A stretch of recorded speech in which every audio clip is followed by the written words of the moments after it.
News, ಇದು ನಿಮ್ಮ ಧ್ವನಿ. ನಮಸ್ಕಾರ. ಎಸ್ ನ್ಯೂಸ್ಗೆ ಸ್ವಾಗತ. ನಾನು ಎಸ್ ದೇವೇಂದ್ರಗೌಡ. ಇಂದಿನ ಮುಖ್ಯಾಂಶಗಳು: ಚುನಾವಣಾ ಬಾಂಡ್ ರದ್ದು ಯೋಜನೆ ಅಸಂವಿಧಾನಿಕ ಎಂದ ಸುಪ್ರೀಂ ಕೋರ್ಟ್. ಹೊಸಳ್ಳಿ ಅಂಗವಿಕಲ ವಧುವನ್ನ ಮದುವೆಯಾದ ವರ ಅದ್ದೂರಿ ಮದುವೆ. ತುರ್ವಿಹಾಳ ಅಂಬೇಡ್ಕರ್ ವಸತಿ ಶಾಲೆಯಲ್ಲಿ ಶಾಲಾ ವಾರ್ಷಿಕೋತ್ಸವ. ಹುತಾತ್ಮ ಯೋಧರ ಸ್ಮರಣಾರ್ಥವಾಗಿ ಸಸಿ ನೆಟ್ಟ ಪೊಲೀಸರು. ಮಂತ್ರಾಲಯದ ಗೋಶಾಲೆಗೆ ಸುಕಲ್ಪೇಟೆ ರೈತರಿಂದ 25 ಟ್ರ್ಯಾಕ್ಟರ್ ಮೇವು ದೇಣಿಗೆ.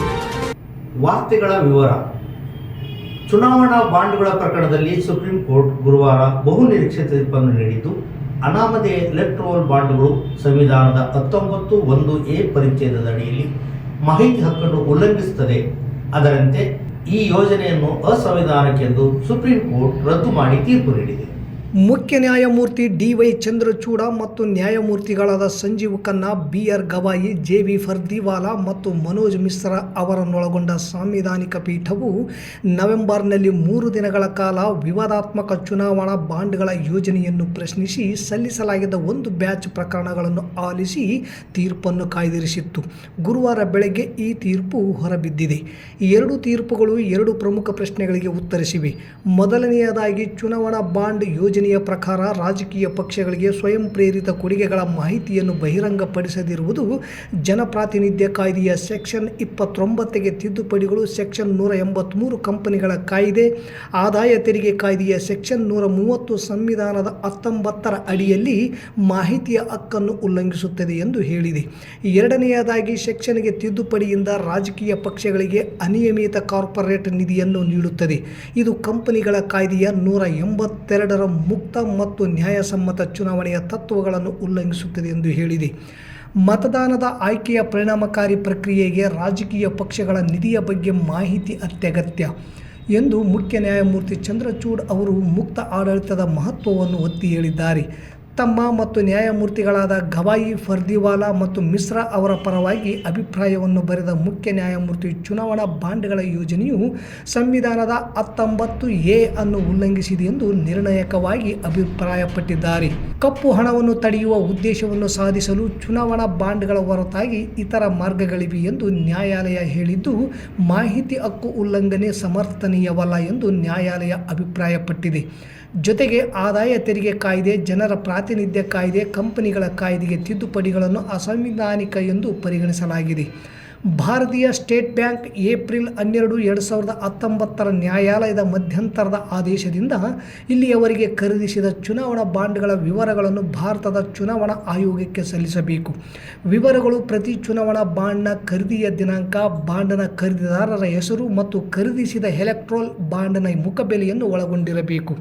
State bank of India April 12, 2019ರ ಮಧ್ಯಂತರ ಆದೇಶದಿಂದ ಇಲ್ಲಿಯವರೆಗೆ ಚುನಾವಣಾ ಬಾಂಡ್ಗಳ ಮೂಲಕ ಕೊಡುಗೆಗಳನ್ನು ಪಡೆದ ರಾಜಕೀಯ ಪಕ್ಷಗಳ ವಿವರಗಳನ್ನು ಸಲ್ಲಿಸಬೇಕು. ಎಸ್.ಬಿ.ಐ ರಾಜಕೀಯ ಪಕ್ಷಗಳು ಎನ್ಕ್ಯಾಶ್ ಮಾಡಿದ ಪ್ರತಿಯೊಂದು ಚುನಾವಣಾ ಬಾಂಡ್ಗಳ ವಿವರಗಳನ್ನು ಬಹಿರಂಗಪಡಿಸಬೇಕು. ಇದು ಎನ್ಕ್ಯಾಶ್ಮೆಂಟ್ ದಿನಾಂಕ ಮತ್ತು ಚುನಾವಣಾ ಬಾಂಡ್ನ ಮುಖಬೆಲೆಯನ್ನು ಒಳಗೊಂಡಬೇಕು. ಮೇಲಿನ ಮಾಹಿತಿಯನ್ನು ಇಂದಿನಿಂದ 3 ವಾರಗಳ ಒಳಗೆ, ಅಂದರೆ ಮಾರ್ಚ್ 6ರೊಳಗೆ ಚುನಾವಣಾ ಆಯೋಗಕ್ಕೆ ಸಲ್ಲಿಸಬೇಕು.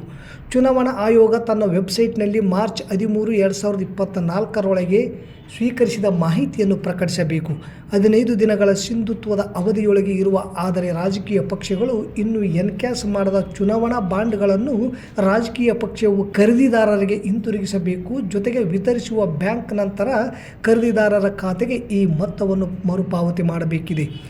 ಅರ್ಜಿದಾರರ ಪರ ಹಿರಿಯ ವಕೀಲರಾದ ಕಪಿಲ್ ಸಿಬಲ್, ಪ್ರಶಾಂತ್ ಭೂಷಣ್, ಸಾಧನ್ ಫರ್ಸಾತ್, ನಿಜಾಮ್ ಫಾಷಾ, ಹಿರಿಯ ವಕೀಲ ವಿಜಯ ಅನ್ಸಾರಿಯ ವಾದ ಮಂಡಿಸಿದ್ದರು. ಕೇಂದ್ರ ಸರ್ಕಾರದ ಪರವಾಗಿ ಭಾರತದ ಅಟಾರ್ನಿ ಜನರಲ್ ಆರ್. ವೆಂಕಟರಮಣಿ, ಭಾರತದ ಸಾಲಿಸಿಟರ್ ಜನರಲ್ ತುಷಾರ್ ಮೆಹ್ತಾ ವಾದ ಮಂಡಿಸಿದ್ದಾರೆ.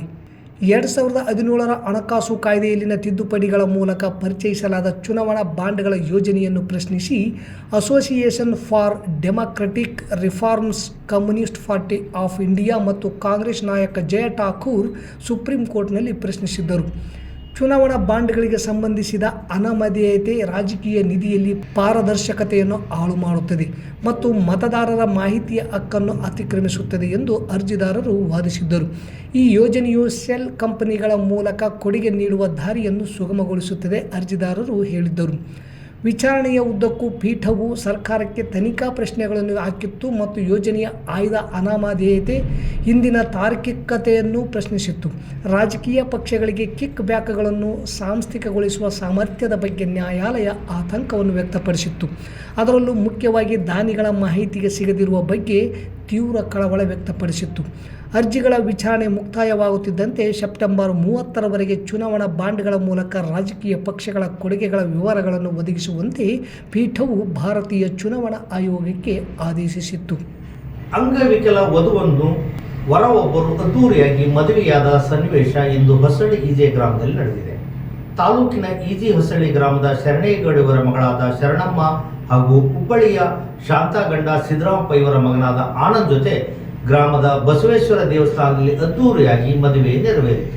ಎರಡೂ ಕಣ್ಣು ಇಲ್ಲದ ವಿಕಲಚೇತನ ಶರಣಮ್ಮಳನ್ನು ಆರೋಗ್ಯವಾಗಿ ಅಂಗಾಂಗ ಚೆನ್ನಾಗಿ ಇರುವ ಸದೃಢವಾದ ಹುಬ್ಬಳ್ಳಿಯ ಆನಂದ ಪರಸ್ಪರ ಒಪ್ಪಿದ ಮೇಲೆ ಎರಡೂ ಕುಟುಂಬ ಒಪ್ಪಿ ಗುರು ಹಿರಿಯರ ಹಾಗೂ ಗ್ರಾಮದ ಮುಖಂಡರ ಸಮ್ಮುಖದಲ್ಲಿ ಸಡಗರ ಸಂಭ್ರಮದಿಂದ ಮದುವೆ ನಡೆಯಿತು.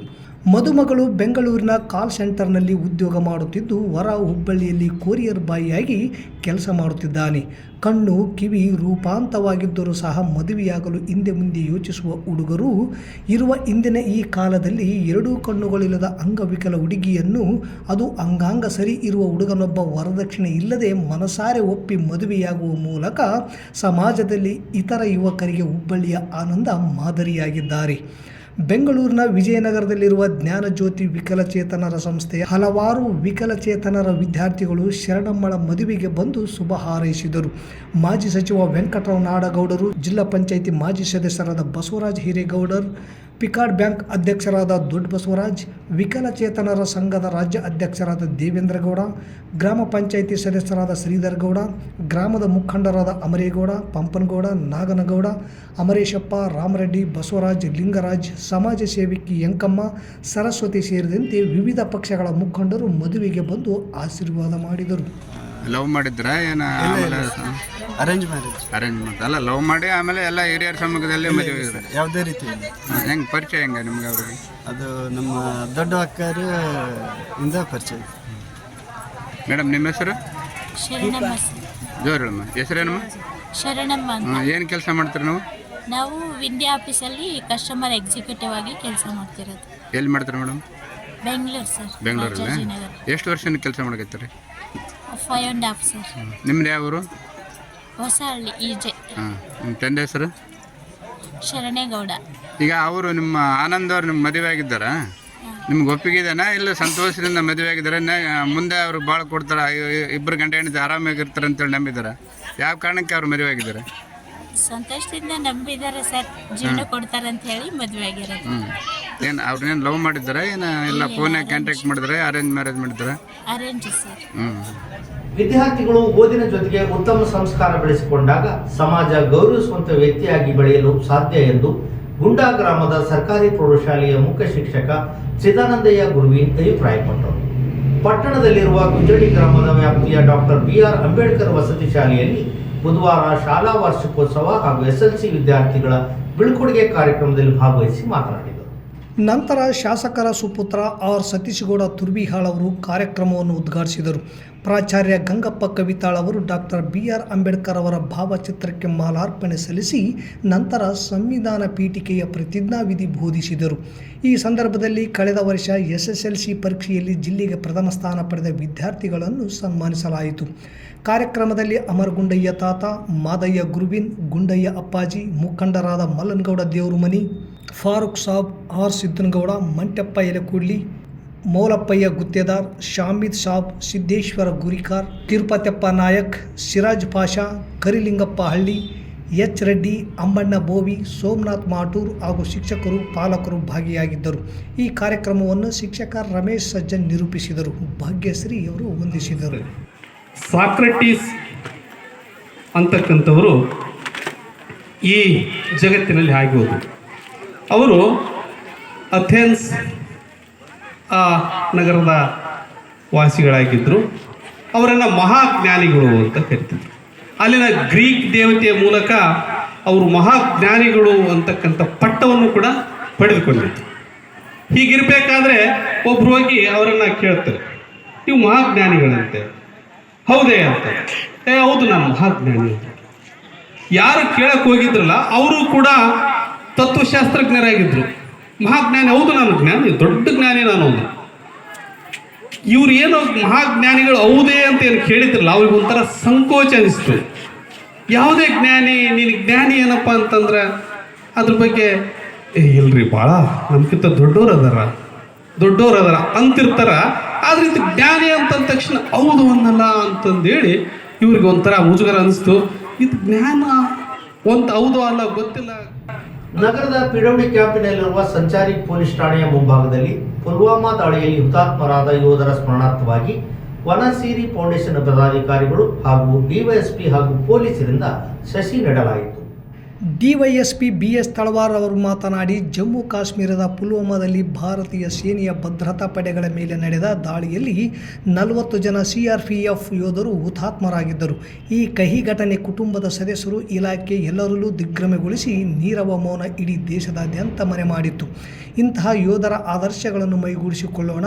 ಆ ಕಾರಣಕ್ಕಾಗಿ ಸಸಿ ನೆಡುವ ಕಾರ್ಯವನ್ನು ವನಸಿರಿ ಫೌಂಡೇಶನ್ ಹಾಗೂ ನಮ್ಮ ಸಿಬ್ಬಂದಿಗಳು ಹಮ್ಮಿಕೊಂಡಿದ್ದು ತುಂಬ ಅರ್ಥಪೂರ್ಣವಾಗಿದೆ ಎಂದರು. ಈ ಸಂದರ್ಭದಲ್ಲಿ ವನಸಿರಿ ಫೌಂಡೇಶನ್ ಸಂಸ್ಥಾಪಕ ಅಧ್ಯಕ್ಷ ಅಮರೇಗೌಡ ಮಲ್ಲಾಪುರ್, CPI ಸುನಿಲ್ ಮೂಲಿಮನಿ, ಸಂಚಾರಿ PSI ಕುಮಾರಸ್ವಾಮಿ, ವನಸಿರಿ ಮುದುಕಪ್ಪ ಹೊಸಳ್ಳಿ, ರಂಜಾನ್ ಸಾಬ್, ರಾಜು ಸೇರಿದಂತೆ ಪೊಲೀಸರು ಉಪಸ್ಥಿತರಿದ್ದರು. ನಗರದ ಸುಕಾಲ್ಪೇಟ್ ರೈತರಿಂದ ಮಂತ್ರಾಲಯ ಮಠದ ಗೋಶಾಲೆಗೆ 25 ಟ್ರ್ಯಾಕ್ಟರ್ಗಳ ಜೋಳದ ಸೊಪ್ಪೆ ಮೇವನ್ನು ದೇಣಿಗೆಯಾಗಿ ನೀಡಿದರು. ಬಿಜೆಪಿ ಮುಖಂಡ ಕೆ ಕರಿಯಪ್ಪ ಮೇವು ತುಂಬಿದ ಟ್ರ್ಯಾಕ್ಟರ್ಗಳಿಗೆ ಚಾಲನೆ ನೀಡಿ ಮಾತನಾಡಿ, ಈ ವರ್ಷ ಮಳೆ ಬೆಳೆ ಕಡಿಮೆಯಾಗಿ ರಾಜ್ಯದಾದ್ಯಂತ ಬರಗಾಲದ ಛಾಯೆ ಮೂಡಿದೆ. ದನ ಕರುಗಳಿಗೆ ನೀರಿನ ಕೊರತೆ ಮತ್ತು ಮೇವಿನ ಕೊರತೆ ಎದ್ದು ಕಾಣುತ್ತಿದೆ. ಇದನ್ನು ಅರಿತ ಸುಕಲ್ಪೇಟೆಯ ರೈತರು ಮತ್ತು ಯುವ ಮಿತ್ರರು 10 ವರ್ಷದಿಂದ ಸತತವಾಗಿ ಕಳಿಸುತ್ತಾ ಬಂದಿದ್ದಾರೆ. ಪ್ರತಿ ವರ್ಷದಂತೆ ಈ ವರ್ಷವೂ ಕೂಡ ಮಂತ್ರಾಲಯದಲ್ಲಿರುವ ಸಾವಿರಾರು ಗೋವುಗಳಿಗೆ, ಎಮ್ಮೆಗಳಿಗೆ, ಕರುಗಳಿಗೆ ಮೇವಿನ ಅಭಾವ ತಲೆದೂರಬಾರದೆಂದು 25 ಟ್ರ್ಯಾಕ್ಟರ್ನಲ್ಲಿ ಜೋಳದ ಸೊಪ್ಪೆಯನ್ನು ಕಳಿಸಿಕೊಟ್ಟು ಮಂತ್ರಾಲಯದ ರಾಘವೇಂದ್ರ ಸ್ವಾಮಿಗಳ ಕೃಪೆಗೆ ಪಾತ್ರರಾಗಿದ್ದಾರೆ. ಆ ಗುರು ರಾಘವೇಂದ್ರ ಸ್ವಾಮಿಗಳು ಈ ಸಕಲ ಸದ್ಭಕ್ತರಿಗೆ ಒಳಿತನ್ನು ಮಾಡಲಿ. ಬೇಸಿಗೆ ಕಳೆದು ಮಳೆಗಾಲ ಪ್ರಾರಂಭ. ಈ ವರ್ಷ ಮಳೆಗಾಲ ಚೆನ್ನಾಗಿ ಆಗಲಿ, ಬೆಳೆ ಚೆನ್ನಾಗಿ ಬರಲಿ ಮತ್ತು ರೈತರ ಮುಖದಲ್ಲಿ ಮಂದಹಾಸ ಮೂಡಲಿ ಎಂದರು. ಈ ವೇಳೆ ಗಿರೀಶ್, ಮಂಜುನಾಥ್, ಅಮರೇಶ್, ಹಿರಿಲಿಂಗಪ್ಪ, ತಿಮ್ಮಣ್ಣ ಯಾದವ್, ಶಿವು ಕೋಣದ್, ಅಯ್ಯಪ್ಪ, ಯಂಕಪ್ಪ ಗೋಮರ್ಶಿ, ಹನುಮಂತಪ್ಪ ಕಾಟಿಗಿ, ಬಸವರಾಜ್ ಸೇರಿದಂತೆ ಅನೇಕ ರೈತರು ಜೋಳದ ಸೊಪ್ಪೆ ಮೇವು ಕಳಿಸಿಕೊಟ್ಟರು. ಮಂತ್ರಾಲಯ ಮಠದ ಭಕ್ತರು, ರೈತರು, ಯುವಕರು ಇದ್ದರು. ಪ್ರತಿ ವರ್ಷ ಈಗ ಸತತವಾಗಿ 10 ವರ್ಷಗಳಿಂದ ಸುಮಾರು 10-15 ಟ್ರ್ಯಾಕ್ಟರಿಯ ಮೇವುಗಳನ್ನು ಗೋಶಾಲೆಗೆ ಕಳಿಸುವಂಥ ವ್ಯವಸ್ಥೆ ಇತ್ತು. ನಮ್ಮೆಲ್ಲ ಯುವ ಮಿತ್ರರು ಈಗಾಗಲೇ 10 ವರ್ಷದಿಂದ ಈ ಕೆಲಸವನ್ನು ಮಾಡ್ತಾ ಇದ್ದಾರೆ. ಈ ವರ್ಷ ಒಂದೇ ಬೆಳೆ ಆಗಿರುವುದರಿಂದ ಮತ್ತು ಬರಗಾಲ ಆಗಿರುವುದರಿಂದ ಪ್ರಾಣಿ ಪಕ್ಷಿಗಳಿಗೆ ಆಹಾರ ಒದಗಿಸುವ ಸಲುವಾಗಿ ನಮ್ಮ ಸುಕಲ್ಪೇಟೆ ಎಲ್ಲ ಯುವ ಮಿತ್ರರು ಈ ಸಾರಿ ಇವತ್ತಿನ ದಿವಸ 24 ಟ್ರ್ಯಾಕ್ಟರಿಯ ಮೇವುಗಳನ್ನು ನಾವು ಗೋಶಾಲೆಗೆ ನಮ್ಮ ಸುಕಲ್ಪೇಟೆ ವತಿಯಿಂದ ಎಲ್ಲ ಸಮಾಜದ ಮುಖಂಡರುಗಳು ಮತ್ತು ಯುವ ಮಿತ್ರರು ಸೇರಿ ಈ ಕಾರ್ಯಕ್ರಮವನ್ನು ಹಮ್ಮಿಕೊಂಡಿದ್ದಾರೆ. ರಾಘವೇಂದ್ರ ಎಲ್ಲ ನಮ್ಮ ಯುವ ಮಿತ್ರರಿಗೆ ಆಶೀರ್ವಾದವನ್ನು ಮಾಡಿ ಅವರಿಗೆ ಒಳ್ಳೆಯ ರೈತರಿಗೆ ಕೂಡ ಮುಂದಿನ ಸಾರಿ ರಾಘವೇಂದ್ರ ಸ್ವಾಮಿಯ ಆಶೀರ್ವಾದದಿಂದ ಎಲ್ಲ ಜನತೆಗೆ ಮಳೆ ಬೆಳೆ ಮತ್ತು ರೈತರಿಗೆ ಹಸನಾದ ಬದುಕನ್ನು ಕೊಡುವಂಥ ಕೆಲಸ ರಾಘವೇಂದ್ರ ಸ್ವಾಮಿಯವರು ಮಾಡಲಿ ಅಂತೇಳಿ ಇವತ್ತಿನ ದಿವಸ ನಿಧಾನವಾಗಿ ಸುಮಾರು 24 ಟ್ರ್ಯಾಕ್ಟರ್ಗಳನ್ನು ನಾವು ಮಂತ್ರಾಲಯದ ಶ್ರೀಗಳಿಗೆ ತಲುಪಿಸುವಂಥ ಕೆಲಸ ನಮ್ಮ ಯುವ ಮಿತ್ರರು ಮಾಡ್ತಿದ್ದಾರೆ. ಅವರಿಗೆ ಶುಭಾಶಯಗಳನ್ನು ಕೋರುವ ಮುಖಾಂತರ ಎಲ್ಲರಿಗೆ ಮತ್ತೊಮ್ಮೆ ಮುಖ್ಯಾಂಶಗಳು. ಚುನಾವಣಾ ಬಾಂಡ್ ರದ್ದು ಯೋಜನೆ ಅಸಂವಿಧಾನಿಕ ಎಂದ ಸುಪ್ರೀಂ ಕೋರ್ಟ್. ಹೊಸಳ್ಳಿ ಅಂಗವಿಕಲ ವಧುವನ್ನ ಮದುವೆಯಾದ ವರ ಅದ್ಧೂರಿ ಮದುವೆ. ತುರ್ವಿಹಾಳ್ ಅಂಬೇಡ್ಕರ್ ವಸತಿ ಶಾಲೆಯಲ್ಲಿ ಶಾಲಾ ವಾರ್ಷಿಕೋತ್ಸವ. ಹುತಾತ್ಮ ಯೋಧರ ಸ್ಮರಣಾರ್ಥವಾಗಿ ಸಸಿ ನೆಟ್ಟ ಪೊಲೀಸರು. ಮಂತ್ರಾಲಯದ ಗೋಶಾಲೆಗೆ ಸುಕಲ್ಪೇಟೆ ರೈತರಿಂದ 25 ಟ್ರ್ಯಾಕ್ಟರ್ ಮೇವು ದೇಣಿಗೆ. ಇಲ್ಲಿಗೆ ವಾರ್ತಾ ಪ್ರಸಾರ ಮುಕ್ತಾಯವಾಯಿತು. ನಿರಂತರ ಸುದ್ದಿಗಾಗಿ ವೀಕ್ಷಿಸಿ ಎಸ್ ನ್ಯೂಸ್. ಇದು ನಿಮ್ಮ ಧ್ವನಿ. ನಮಸ್ಕಾರ.